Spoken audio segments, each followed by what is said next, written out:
With that, I'll get started. Here's a quick outline of the topics that we're going to cover in the sequence we're going to cover them in. Electronic cigarettes are a relatively new product. For that reason, there's a number of things we know about them and quite a few things that we don't know about them, but the process of discovering them and learning about them as quickly as possible so that we can use this information is really important. Then we're going to talk about policy options that some local jurisdictions have considered and can consider, and we'll move into what the FDA is doing and not doing about this. And finally, I'll close a little bit on hookah and as another emerging alternative tobacco product. So first, looking at background for a second, this is a graph that shows cigarette smoking prevalence among high school students on a national level over the past 25 years. You can see that cigarette smoking peaked in the mid-90s. This was a period when tobacco industry was essentially advertising their products however they wanted to, practically, until 1998 when a master settlement agreement went into effect. And as a result of that, tobacco companies agreed to certain marketing restrictions, like getting rid of the Joe Camel, which is a cartoon, which was, very much perceived as something that was attractive to kids who then may experiment with cigarettes and become smokers. Now, after the master settlement agreement went into effect, cigarette smoking started to go into a decline. In 2009, the FDA began regulating tobacco products, which has likely contributed to the decline. That, in addition to the activity that advertising, education campaigns, and activities by local and state jurisdictions have all contributed to the decline of cigarette smoking. However, in recent years, we have seen this emergence of alternative products. So even though cigarette smoking has continued to decline, we've started to see upticks in use of other products. And e-cigarettes are the leading alternative product at this point. So that's what we're going to focus on today. That said, just before we get on to that, the history of the study of tobacco use has really been cigarette-centric. Here's a picture of a pretty popular common pack of Camel cigarettes, but these other products need to be examined as well. Smokeless, cheap, inexpensive, and often flavored cigars, hookah smoking, and electronic cigarettes. And just in the world of smokeless, it's not just chewing tobacco anymore. There's also snus and pouches, which are all distinct products. Juul is the sort of the lightning in a bottle that we've recently been confronted with. It's the hottest e-cigarette on the market, and we'll get to that too.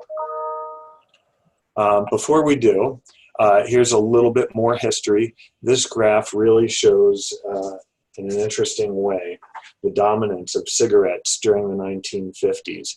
The blue at the bottom of this chart shows how much of the market was cigarettes. And it peaked in the 1950s and 60s and then started to decline, but it was still a very dominant sector of the market until the last roughly 10 to 15 years, when you start to see cigars become more prominent and snuff become more prominent. This chart does not capture e-cigarettes, though, and we'll get to e-cigarettes a little bit more.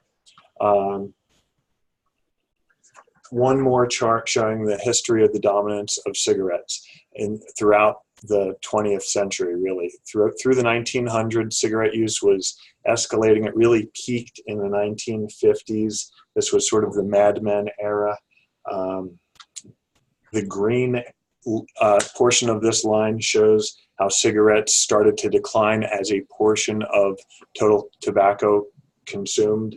This was after the MSA went into effect in 1998. The purple portion of this line shows where FDA regulation became part of the picture. There's still a decline, but it did start to level off a little bit. And again, this does not include e-cigarettes. So moving on to e-cigarettes. What are e-cigarettes? They are battery-operated devices which heat and vaporize a liquid solution, which usually contains nicotine. So the real central elements of the definition of electronic cigarettes are that we have a heating of a liquid that usually contains nicotine. It doesn't always contain nicotine, but I think at least 95 or 99% of the liquids out there on the market have nicotine in them. Interestingly, surveys show that a significant portion of high school kids who are familiar with e-cigarettes are unaware of the fact that nicotine is in almost all electronic cigarettes. It is in all Juul e-cigarettes. And that specifically is something that's not well known among youth, high school people who've been surveyed. So how do e-cigarettes fit into the picture? Here's a little history and a little bit of a legal background on this. So in 2009, the FDA regulation of tobacco products began. A law was passed in June of 2009, the Tobacco Control Act, giving them this authority. Shortly before that, the FDA blocked shipments of Enjoy e-cigarettes into the U.S., and it contended that these were unapproved drug-device combinations that should have been regulated under the Food and Drug Cosmetic Act, but were not regulated, and therefore they were unauthorized products. Enjoy sued, arguing that the FDA could only regulate e-cigarettes under the Tobacco Control Act. And in the course of that lawsuit, they argued that this was a product that was designed for use for pleasure. It was not designed as a cessation product. They made that argument because if they were a cessation product, they would have to get FDA approval, and they would have to meet a certain standard showing that it was safe and effective as a cessation product. No e-cigarette has ever even applied for that standard or to meet that standard, as far as I know. Certainly, no e-cigarette has ever received FDA approval as a cessation device. So, in 2010, Enjoy won its lawsuit, and the result of this lawsuit made it very clear that the FDA did not have jurisdiction over e-cigarettes under the Food, Drug, and Cosmetic Act. Instead, the FDA had to regulate them under the Tobacco Control Act. Now, just as a little bit of history, the judges on that case included Merrick Garland and Brett Kavanaugh. So if you're an electronic cigarette manufacturer, you might not have a very strong opinion on current events related to who's on the Supreme Court. FDA did not, even though the FDA had the authority to regulate e-cigarettes as of 2009, it was confirmed in this decision in 2010. The FDA did not exercise jurisdiction until 2016, and we'll get to that in a bit. Here's a picture of the variety of electronic cigarettes out there on the market. This picture doesn't have Juul, but I'll get to that. I should just note that obviously there's a wide variety of these products, and sometimes there's different names for them, but the reality is that they're all the same thing. You can call them an e-pipe or an e-cigar, or some people call them ENDS for electronic nicotine delivery systems, but they're all essentially the same thing, and these different names are just kind of interchangeable labels. First generation cigarette or e-cigarettes were designed to look like cigarettes. They were small, they were shaped in a similar way, and they ended up they were first generation. Some of them are still on the market and still have some market share, but they're not what's driving the market. They're not as popular. Second generation devices were much larger. They had greater battery power. They produce more vapor, more nicotine. They're more customizable, and they kind of encouraged like a culture to evolve where people got very engaged in a community of electronic cigarette products and devices and started to learn about them and go to events together and socialize together. And a lot of these devices are sold at vape shops. There's not a single brand that has an enormous market share in this generation of products. There's a lot of small players. Now, the third generation is really the Juul product. This is a smaller device. It's a sleek device. I remember back when I was with the health department, I was doing a presentation before the New York City Health Commissioner on this, and I was cut off halfway through a sentence because I said, these are just like another e-cigarette. And I was about to say, but the commissioner immediately cut me off and said, this is not a regular e-cigarette. These things are like the iPod or the iPhone of electronic cigarettes. They didn't do anything that changed the definition of an electronic cigarette, and that was the point that I was trying to make. But they did everything in a way that really caught on. It's smaller. It fits. It looks like a flash drive, which unfortunately turns out to be a convenience for high school students who are trying to conceal it. It has flavors that are popular. It was initially, at least, advertised in ways that were very trendy and attractive to kids. And you'll see that Juul products have very quickly started to really dominate the market. They have over 70% of the market share right now. And not only can you see Juul skyrocketing starting in 2017, but you can see all the market share of all of these other products like Vuse and Blue, Logic dropping pretty dramatically. And I really want to point out here that a lot of the data on electronic cigarette use is not as complete as the data that you see in this chart.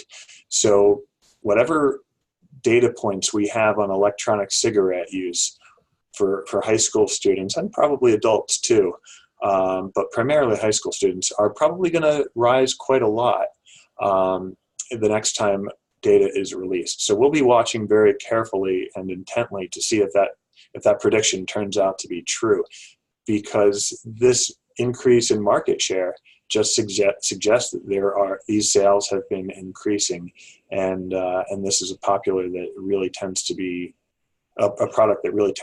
young or popular with the young crowd. So moving on to some of the knowns and the unknowns and the unknowns of e-cigarettes. First, on harm reduction. I'll start off by saying that there's actually a split in the public health community. Some people describe it as a split, where if you just look at the Atlantic Ocean, you can see people in England and Europe have adopted a little bit of a more benevolent or harm reduction strategy or approach towards e-cigarettes versus a lot of tobacco control advocates in the US who are more concerned about electronic cigarettes. The reality is that there's still a lot of unknowns here, and it probably is true that electronic cigarettes are less toxic, less dangerous than traditional cigarettes. This chart really spells out in an interesting way the spectrum of risk, with on the left the most toxic products being traditional cigarettes, and on the far right, even to the right of electronic cigarettes, we have NRT, nicotine replacement therapy, like the patch, like gum, and these other products fall in between. Now, cigars are slightly, in this chart, they're slightly less dangerous than cigarettes. In some ways, they're not less dangerous than cigarettes, but cigars is a broad category, and cigars can be used in a lot of different ways.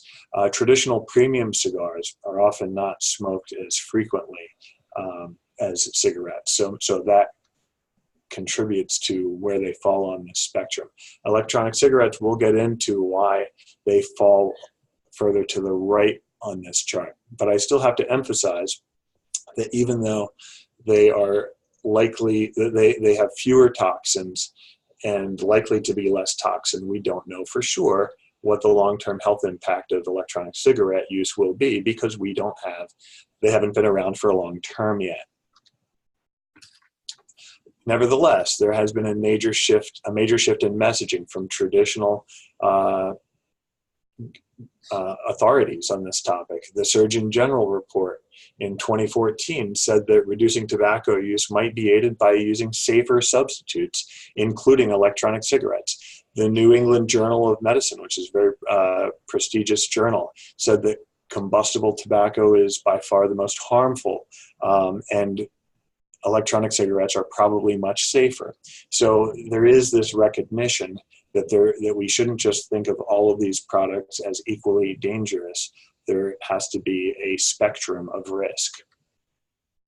A recent very well done publication came out, published by the National Academies of Science, Engineering, and Medicine.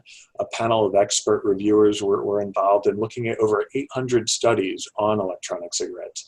And they came up with these levels of evidence from strongest to weakest listed here. And I'm going to walk through some of the conclusions or takeaways from this study.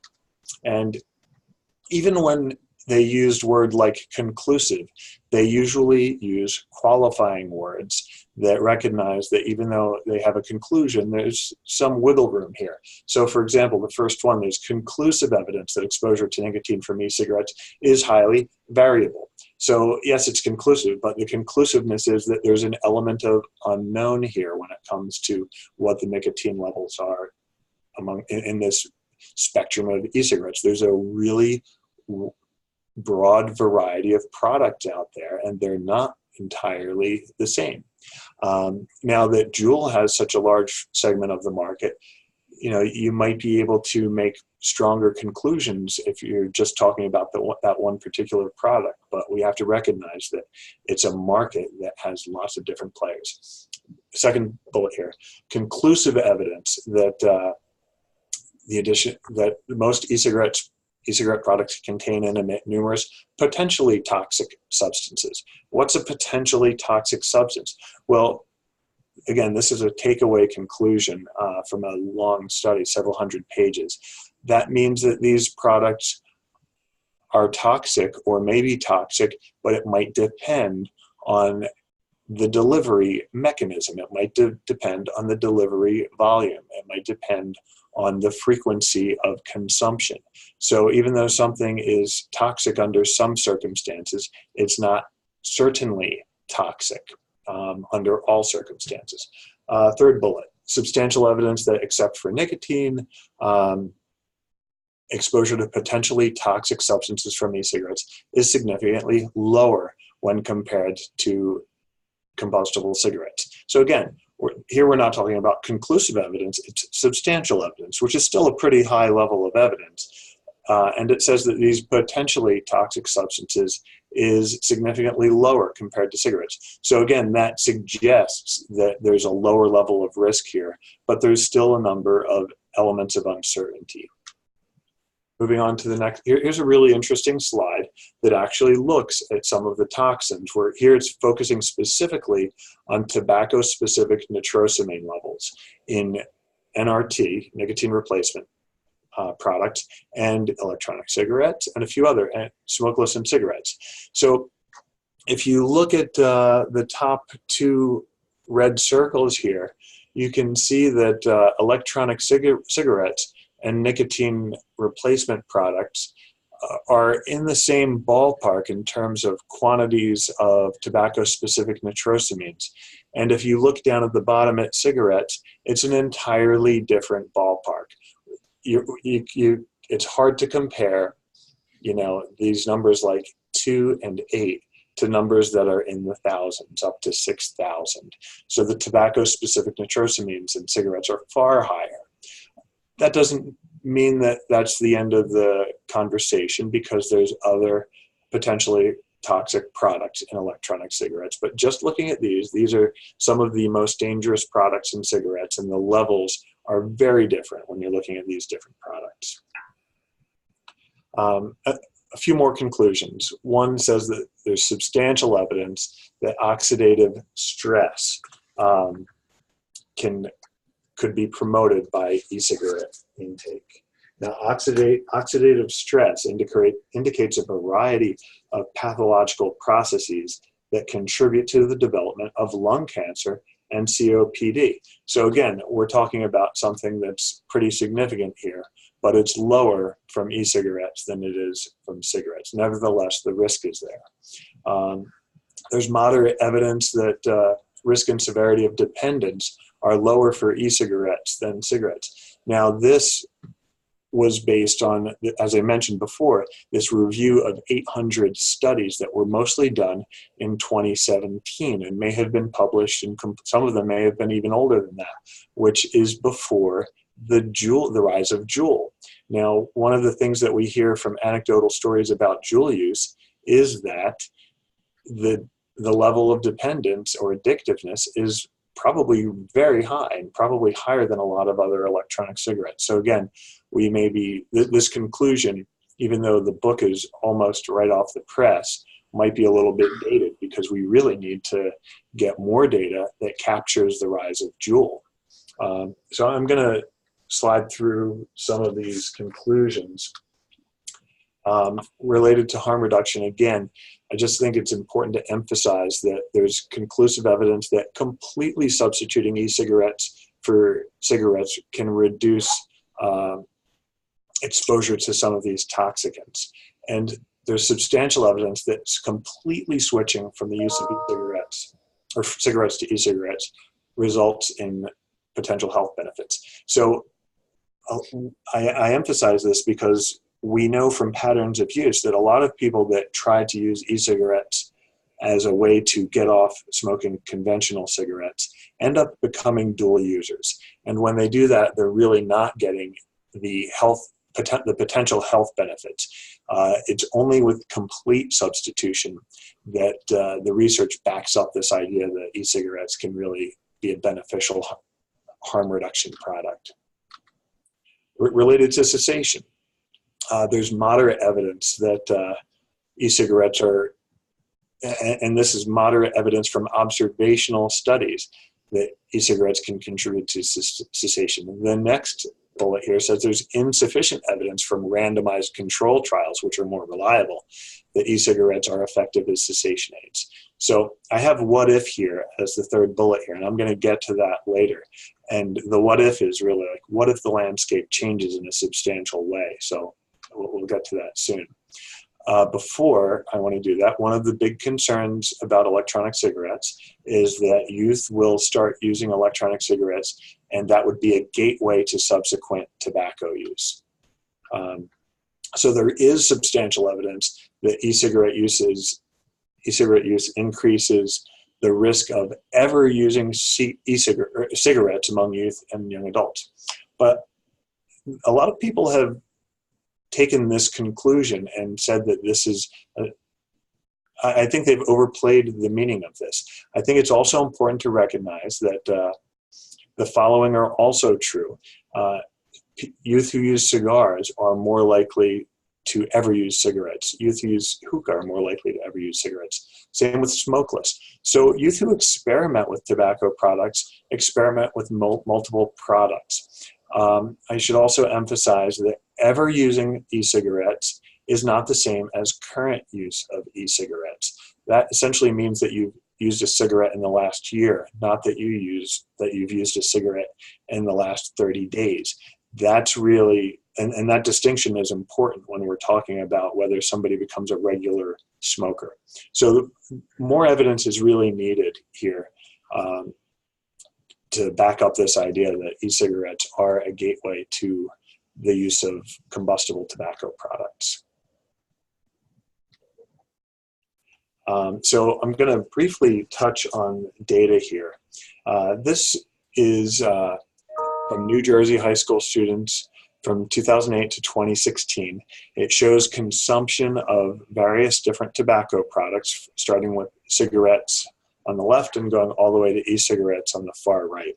And you can see that everything is declining. Cigarettes, cigars, both declining, although cigars are declining more slowly and are higher than cigarettes now. Smokeless has declined. Hookah has bumped up and down a little bit, but appears to be trending down. E-cigarettes are trending up. And again, the 2016 data here does not capture the rise of Juuls that skyrocketed in 2017 and continued to skyrocket in 2018. So watch out for this continuing to move up, and perhaps move up pretty substantially as more data comes out. In adult use, we see something pretty different too. Now, I'm not showing you as much data as I could, but for adults, we see that every use is relatively high, and current use is quite low and not trending up. In fact, it's trending down. This suggests that adults who are trying to use e-cigarettes to quit might experiment with them, but don't stick with them. And this undermines this whole theory. And I'm going to get into this big policy debate on whether e-cigarettes are helping adults quit, or are they getting youth addicted to nicotine. This data suggests that they're not really helping adults to quit in very substantial numbers. So what should policymakers do? Here's the big policy debate. Do e-cigarettes help adults to quit, or are they this on-ramp for kids getting addicted to nicotine? And if both are true, what's more important? More adults quitting or fewer youth starting? And how do you decide which is more important? What role do e-cigarettes play, or what should they play? I mean, do you decide what's more important by the number of adults who are quitting versus the number of youth who get started? Well, what if the risk is not the same? So it's a difficult question that people are wrestling right now. We're going to get into it a little bit more. Here's just a few points and counterpoints with an old Saturday Night Live thing with Dan Aykroyd, and I don't remember the name of the other comedian. Shame on me. So on one side, e-cigarettes can help adult smokers quit. On the other hand, dual use is more common. So adults who are trying to quit may start experimenting with e-cigarettes, but they're not making this complete break, which is really the best way to experience harm reduction. Plus, there's a risk that former smokers who have already quit may resume to get their nicotine fix as vapors, which could put them back in the game of having some type of harm. Is it a safer alternative? Well, it's not harmless, and the long-term impact is really unknown. We need more information. Do flavors help quit attempts? Now, I've listened to adult e-cigarette users very persuasively testify that flavors helped them to quit using tobacco. On the other hand, flavors have been marketed and used in a way to make e-cigarettes look very attractive to youth. Some people will say that there's no secondhand smoke when you're talking about e-cigarettes. Well, there may not be secondhand smoke, but there is secondhand vapor, and there's really not much authoritative research on secondhand vapor. We really need to know more about secondhand e-cigarette or firsthand e-cigarette use before we can get into secondhand use or secondhand exposure. Okay, so what are local jurisdictions doing about this? A number of jurisdictions have expanded their smoke-free air laws so that they now cover electronic cigarettes as well. A lot of jurisdictions have been passing tobacco 21 laws just since 2013. Over 300 jurisdictions, including 6 different states, have passed tobacco 21 laws. And as far as I know, all of them, or at least the vast majority of them, cover electronic cigarettes as well. Some jurisdictions are using licenses to regulate the sale of tobacco products and now also electronic cigarettes. It's a very effective way to make sure that jurisdictions can see what's happening inside stores and regulate them and punish places that aren't playing by the rules, which often means selling to people who are underage. And a number of jurisdictions have passed retail density reduction laws that are limiting the types of and number of outlets that can sell tobacco products, as well as electronic cigarettes.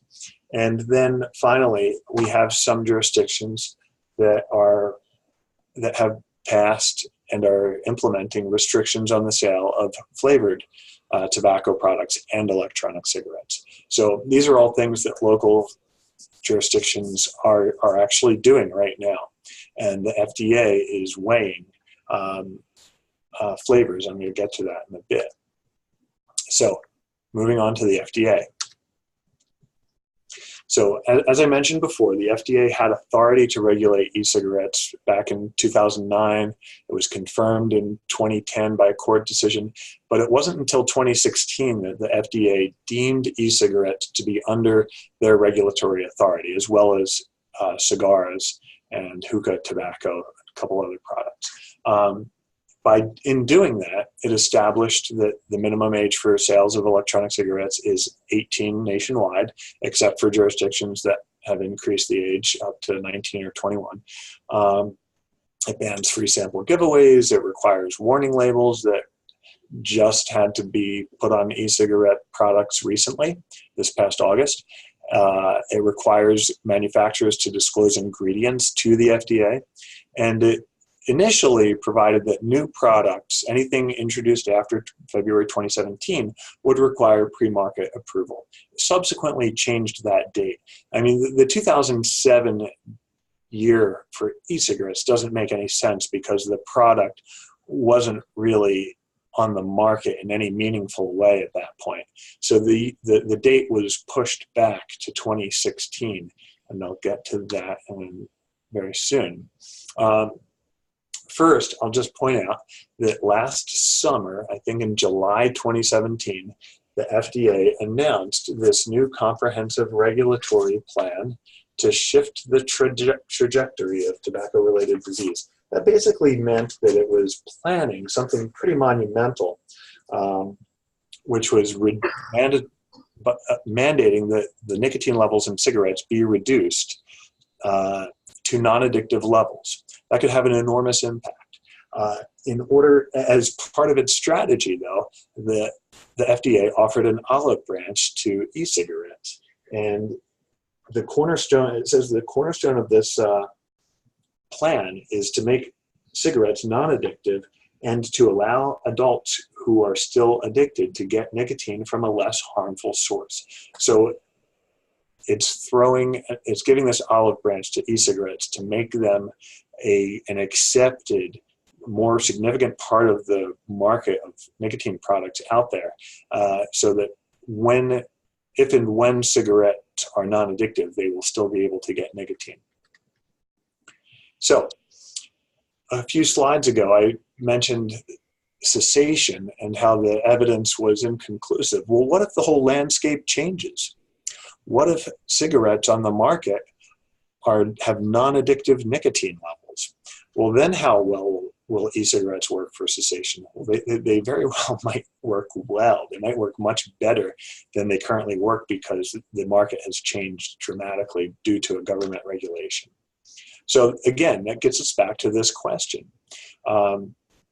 If nicotine levels in cigarettes and hopefully other tobacco products like cigars are changed, then that makes e-cigarettes a more potent product or more potent device on the market to help adults to quit.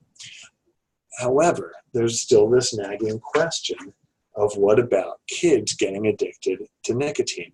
Now, I mentioned it, I should say at the bottom that the FDA said that their analysis showed that their plan had the potential to drop smoking rates from 15% to as low as 1.4%. So I can't emphasize enough how dramatic of an impact this would have if it reduced the addictiveness of cigarettes. And I certainly hope that it would cover other combustibles, if not smokeless as well. So it could have a dramatic effect, but what about the kids? So again, how could this happen? So first, the FDA issued an advance notice of proposed rulemaking a notice of proposed rule. It's accepting comments right now. It will take time. It could take a year, maybe longer, to review all those comments. Then a notice of proposed rule will be issued, and again, the FDA would have to review comments. That takes time. And then a final rule could be issued. Then there might be lawsuits over it. So this is something that isn't going to happen very quickly. It could take a number of years. Meanwhile, the pre-market approval process has been changed. So initially, products had until August of 2018, just last month, to submit applications to get market approval to the FDA. Well, now the FDA is extending that until August of 2022.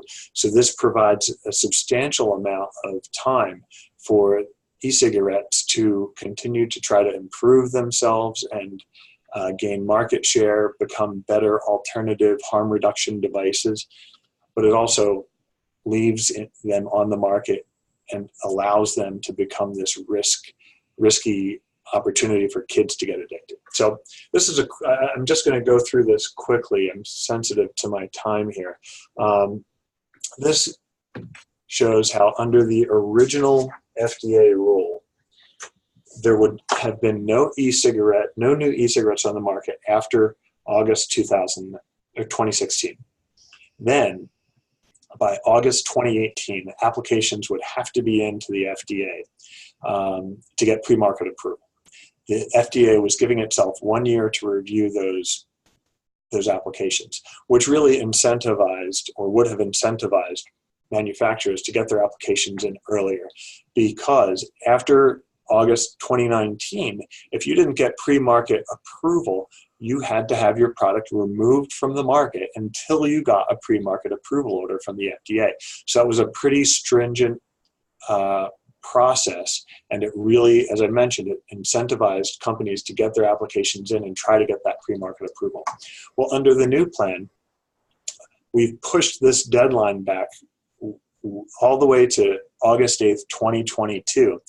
And it's gotten rid of this whole risk of the products being removed from the market. So now manufacturers do not have any incentive to submit their applications earlier. In fact, the incentive is for them to leave their market, not submit their application until the very last day, because from August 8th, 2022 on, the product can be on the market while the application is pending indefinitely. And if it takes years for the FDA to get to your application, that's years that your product is on the market before it gets an up or down decision from the FDA. This slide I can do kind of quickly because I just, actually I think I just mentioned everything in it. So there's a substantial risk that by extending these deadlines, I mean, yes, you're allowing e-cigarettes time to innovate and become better harm reduction products, but you're also leaving them on the market, and that leaves this window of time where more kids can get addicted to e-cigarettes. So the FDA has started to recognize that this risk of youth use of e-cigarettes poses a significant threat to its plan. And the commissioner of the FDA came out and recently said that they're at a crossroads. We didn't predict an epidemic of e-cigarette use among teenagers. So they recognize this is a significant problem, and it threatens this whole broad plan of reducing nicotine in cigarettes and leaving e-cigarettes as this sort of benign or at least less harmful product on the market. So the FDA has already started taking action. A few months ago, it came out and took action against companies that were using misleading advertising. Here's a kind of shocking exhibit. The products to the left here are electronic cigarette juices and products, and the products on the right are apple juice and candy that's very popular with kids. And just at a glance, they look practically identical. So the FDA has cracked down on this type of marketing. But the flavors are still a significant problem here. And as I mentioned, adults say, well, I like flavors too. Taking flavors away is not a good idea because it's going to make it harder for adults to quit smoking. But this risk for kids is still out there. So the commissioner of the FDA recently said, it's clear to me that in closing the on-ramp for kids, we're going to have to narrow the off-ramp for adults. So what does that mean? The FDA is giving, he recently said this just a few weeks ago, the FDA is giving the 5 major e-cigarette companies, including Juul and Vuse and Blue, 60 days to offer forceful plans on how they'll address widespread youth use or face regulatory consequences.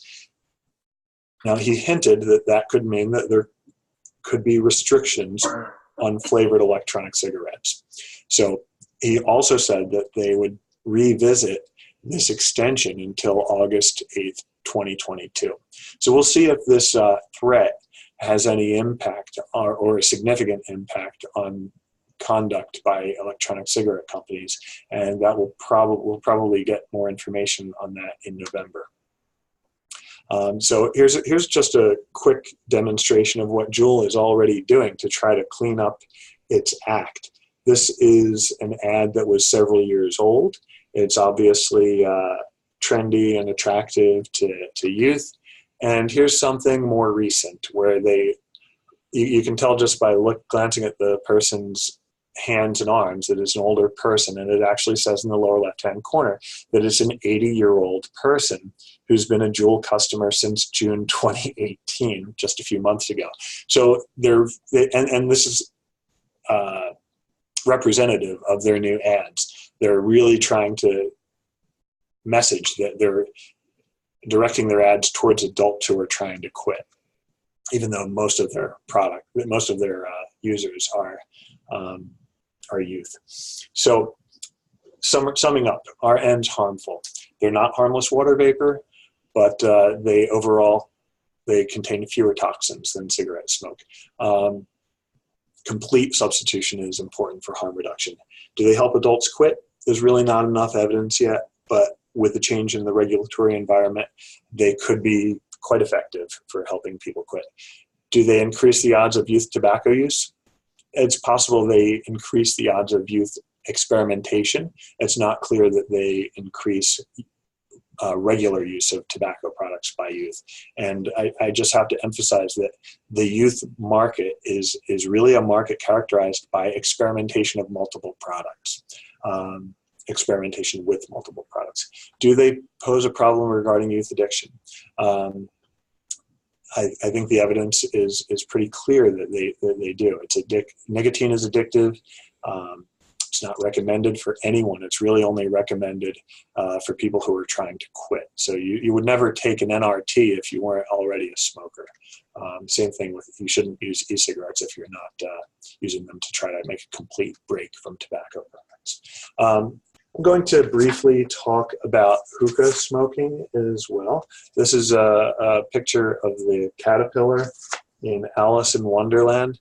Hookah products are very much of a misunderstood product. Some people think that it's not a tobacco product. Well, most of the time, the shisha that's used in a hookah pipe does have tobacco in it. Tobacco-containing shisha is the most common type. Shisha also has molasses, and it's often described as an herbal blend or mixture, but tobacco is pretty popular in types of shisha. I like to say that taking out the tobacco in shisha is sort of like taking the caffeine out of coffee. You can certainly find tobacco-free shisha out there, but it's not what is most commonly used and what's most popular. And if it has tobacco, it's addictive. Some people think that water filters out unhealthy toxicants. Research shows that water may have a minimal filtering effect for certain toxicants, but certainly not for many other toxicants like carbon monoxide, fine particulate matter, and other things. Is it healthier than cigarettes? No, it's really not. The health risks include lung disease and heart attack. Hookah smoking is sometimes done through different patterns of use. Sometimes people don't smoke hookah 10 times a day, like some cigarette smokers might have 10 cigarettes a day. But when they do smoke hookah, they smoke it for a longer period of time, and their inhalation is the level of inhalation is dramatically higher than smoking cigarettes. So it's hard to make an apples to apples comparison, but it's clearly a dangerous product. And the toxicants in hookah smoke come from this chart is pretty nice because it shows different risks that are posed in different ways when you're smoking hookah.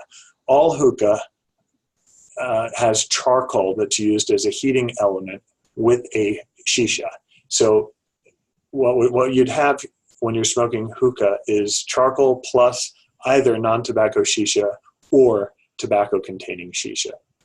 And the non-tobacco shisha doesn't have all the toxicants that the tobacco shisha have, but let's not forget that you're getting the emissions from the charcoal too. You're getting the carbon monoxide, you're getting fine particulate matter, regardless of what type of shisha you're using. And then the non-tobacco shisha itself has plenty of toxicants in it. It has tar, it has volatile aldehydes and polycyclic aromatic hydrocarbons and more carbon monoxide. So no matter what, if you're smoking hookah, you're inhaling something that has a lot of toxicants in it. And those toxicants have been associated with very similar negative health outcomes to cigarette smoking. So just to provide a little bit of a war story here, I know I'm short on time, but New York City's Smoke-Free Air Act until recently only covered smoking of tobacco. And a lot of hookah bars, there are close to 400 hookah bars in New York City. That is likely to change soon, but only one of them has an exception from the Smoke-Free Air Act, allowing it to serve tobacco-containing shisha. All the others were living in this world where they were claiming that they were serving non-tobacco shisha, the decaf version. That's not very popular. We believed that to be true. We had a pretty strong basis. And when I say we, I mean we as a member of my former department at New York City Department of Health. We believed that was untrue, and we devised an investigation.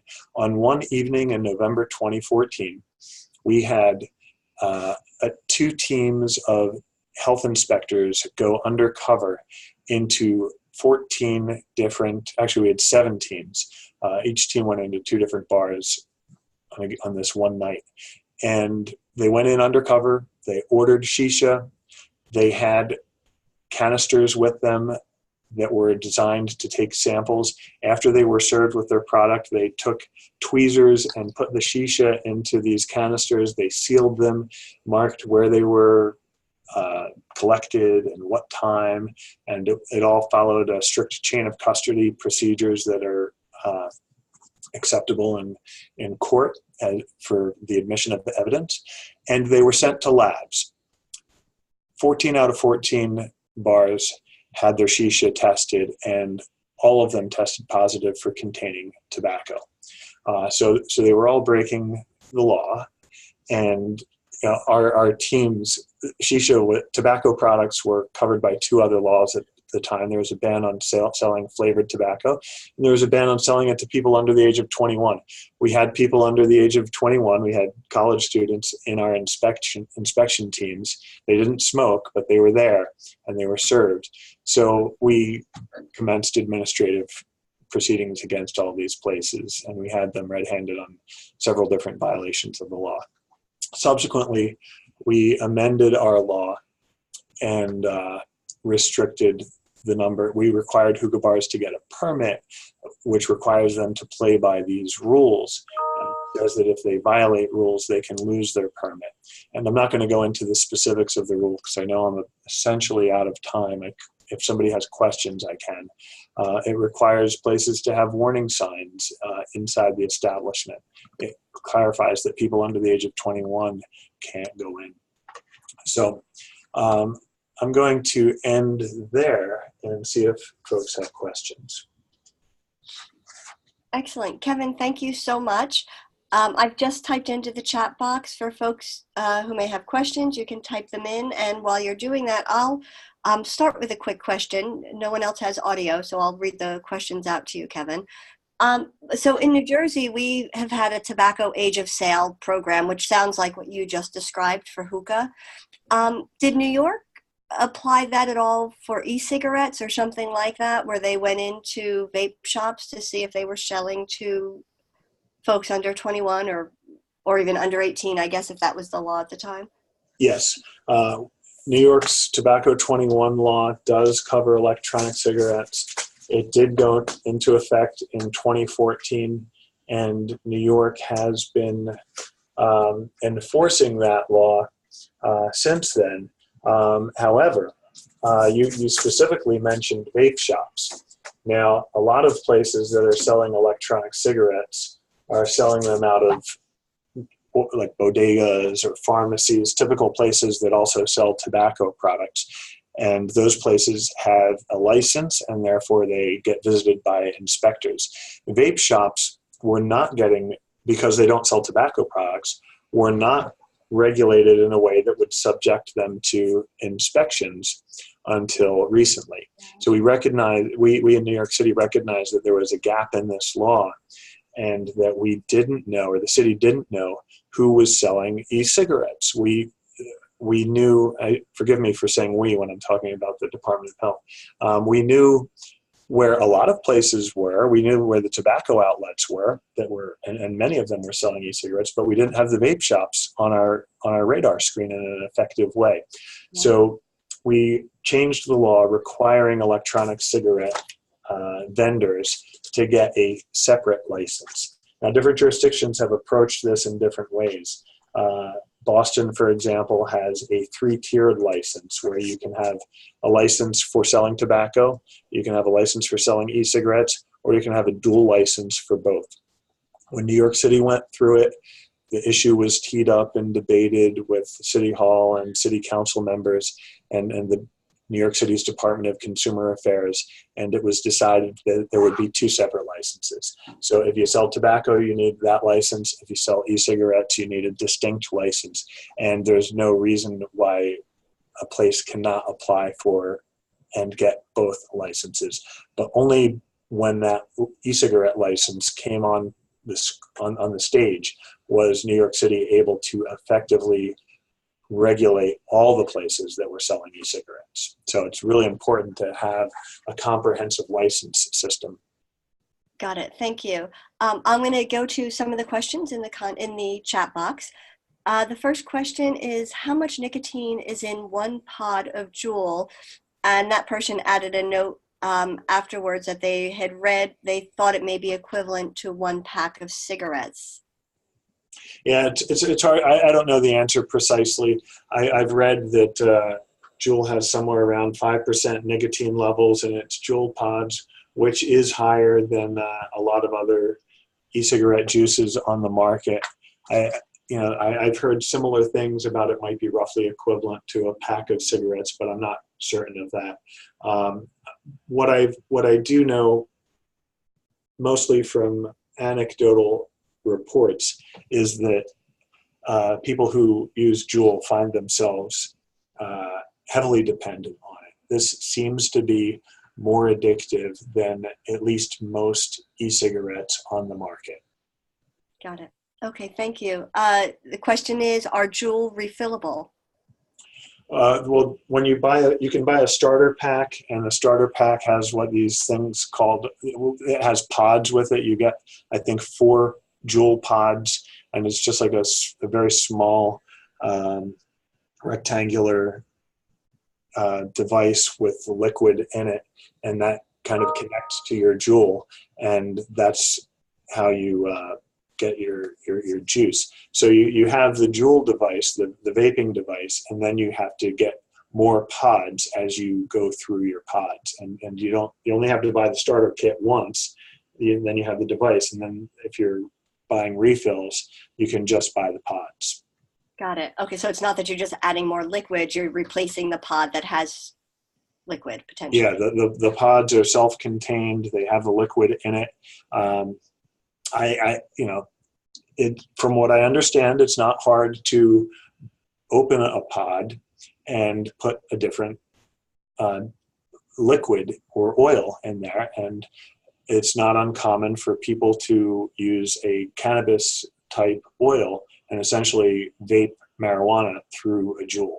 So it's not that hard from what I understand. I haven't tried to open my Juul pods to put something else in. Well, I do own a Juul, only for science though. You didn't inhale, I know. It's funny you just mentioned that. There was a question earlier that asks, does any of your information include the intermixing of these devices with marijuana, as some are using devices like cigars to create what they call blunts? Is THC and or CBD oil being accounted for in the use of these devices? Yeah, so it's when you're buying your Juul refills over the counter, you're not going to find a marijuana-based product, but you can get I'm not sure what the market is for them, but they are accessible, and people do use Juuls along with other e-cigarettes as a way of using getting marijuana. Got it. The next question is, how have hookahs been allowed in New York City, and that I guess would apply to New Jersey as well, based on the federal Smoke-Free Indoor Air Act, which should include hookahs? Yeah, there is no federal smoke-free indoor air act. As I mentioned, New York City has had a smoke-free air act for a long time, but until it was recently updated, it only applied to smoking of tobacco. So all the hookah bars in New York City were living in this environment where they, as a legal matter, were claiming that they were only serving tobacco-free shisha, when in fact we discovered that it's very common. It's a market practice for these places to lie and to serve tobacco-containing shisha. Now, they may be lying to their customers as well. Some of these customers may not have known that they were inhaling a tobacco-containing product.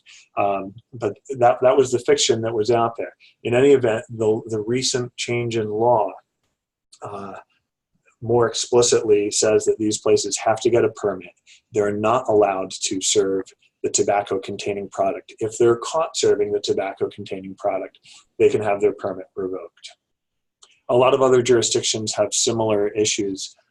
Some of them don't necessarily have a smoke-free air law that only covers tobacco, but some of them have exemptions for qualified places that get some type of a permit or license as a smoking establishment. And some jurisdictions like Boston had a legal way for hookah bars to exist. And Boston, I mentioned Boston because it actually had a sunset provision that's coming up very soon. So the hookah bars in Boston will have to apply to the Boston Health Commission if they can get that sunset period extended. Otherwise, they may be out of business. Okay, thank you. The next question, and there's just a few more. What is meant by non-addictive levels of nicotine, and what is known about dose response curves relating dose of nicotine to the probability of addiction? Okay, so the first part of your question, the FDA, as I mentioned, has put out an advance notice of proposed rulemaking. In doing that, it recognized that there are already studies out there that have looked at what happens when you reduce levels of nicotine in cigarettes. Now, the significant risk in trying to figure out how much the nicotine level has to be reduced is that if nicotine levels are reduced a little bit but not enough, then smokers might smoke more in order to try to get enough nicotine to sort of give them a nicotine fix. And in doing that, I mean, the nicotine is not really the most harmful by any stretch element of tobacco smoke. It's the other stuff. It's the tar and the nitrosamines. So if you only were to reduce nicotine a little bit, then that could be a very counterproductive rule. But scientists have been looking at this very carefully, and lowering nicotine levels incrementally and studying that. And there is some scientific consensus that if nicotine levels are lowered to a very low amount, then that risk of a smoker trying to overcompensate to get that nicotine fix is minimal or non-existent. But that's something that the FDA is going to be very interested in reading about, as people have been submitting comments in response to this advance notice of proposed rulemaking, as it wants to make sure it gets that number right. It wants to make sure it's prohibited by law to reduce nicotine levels to 0. That's in the Tobacco Control Act. But it is not prohibited from reducing nicotine levels to something that's really, really low. So low that if somebody tries to compensate by smoking more, they're just going to be dissatisfied. They're not going to notice that nicotine. They're not going to get that satisfaction, for lack of a better word, that they're looking for. And that's when they may stop using these low nicotine cigarettes or transition away from them and start using other sources of nicotine that may be out there, like e-cigarettes, in this future regulatory environment that the FDA is envisioning. Great, thank you, Kevin. One last question, and I know you're somewhat new yet to New Jersey, so you may not have all of this information. The question is, what is the current status of enforcement at point of purchase in New Jersey? I'm not certain if that's referring to e-cigarettes or tobacco in general. Callie, maybe you can clarify in the comment section if you're referring to one or the other. But in the interim, Kevin, is there any comments you may have about that? Yeah, I honestly don't know. The law is in effect. It's being enforced, but I don't have any information on the measures, ways of measuring enforcement. Got it. So regardless of which product. Okay, thank you. And then the last, just to point out the comment here, an individual was looking at a fact sheet regarding hookah and hookah sessions and indicated that one hookah session may be equivalent to about 1 pack of cigarettes. Is that something you've heard before, or? I've actually heard statements like this are made, and they're not entirely reliable, even though there is some truth to them. I've actually heard people, and credible people, say that a 1-hour hookah session is equivalent to smoking 10 cigarettes. And I looked into that, and what I found was that, and I looked into it not by myself, but with other people that are with more scientific experience than me. What we found was that it depends what you're looking at. If you're looking at the volume of smoke inhaled, then it's true. Then one hookah session is equivalent to 10 packs of cigarettes. But if you're trying to figure out what the exposure is to tobacco-specific nitrosamines, it might be a little bit less, or it might depend on what type of shisha was being smoked. If you're looking at carbon monoxide, the carbon monoxide inhaled in 1 hour of hookah smoking is significantly higher than what you'd get from 10 packs of cigarettes. If you're looking at the fine particulate matter, that's probably going to be significantly higher too. I don't remember the numbers offhand, but it varies depending on the toxicant that you're trying to measure. It could also vary depending on the shisha that's being smoked. It could vary based on how deeply a given smoker inhales. So it's hard to make very clear comparisons, but there is sufficient data out there to make some comparisons. And regardless of some of the nuances and details of these similarities and differences, what comes through is that in either activity, you have substantial exposure to toxic material. Right. Kevin, I just want to clarify, you referenced 10 packs of cigarettes. I think you meant 10 cigarettes. Is that with one? You know what? It might have been 10 cigarettes. I don't. Yeah, I think that's what you had said first. Okay, just clarifying, that's all. And one pack of cigarettes is 20 cigarettes. You know, Right.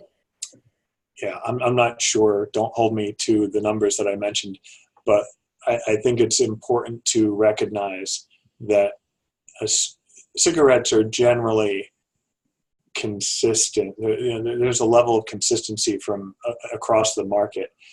And if you're looking at hookah smoking, there's a wider variety of, of products out there. And there's a little bit of a difference in the chemical profile that's consumed. But either way, as I said before, you're talking about inhalation of toxic material. Right, understood. Okay, I think that is the end of our questions. Kevin, thank you so much. That was really informative, and we really appreciate your time. We will be posting the recording of this for those who either would like to re-listen, or for those who were not able to join us today, we'll share that with everyone where that link is. This will be posted on our center's YouTube channel, as well as on train.org, which I mentioned earlier in the program. So thank you all for joining us. I see some folks who are posting some resources in the chat box. Thank you very much for sharing those. That will also be included when we post this online. So if you're not able to catch those now, you'll be able to see them a little bit later. All right. Thank you, everybody, for joining, and have a great day. Thank you again, Kevin. Thank you.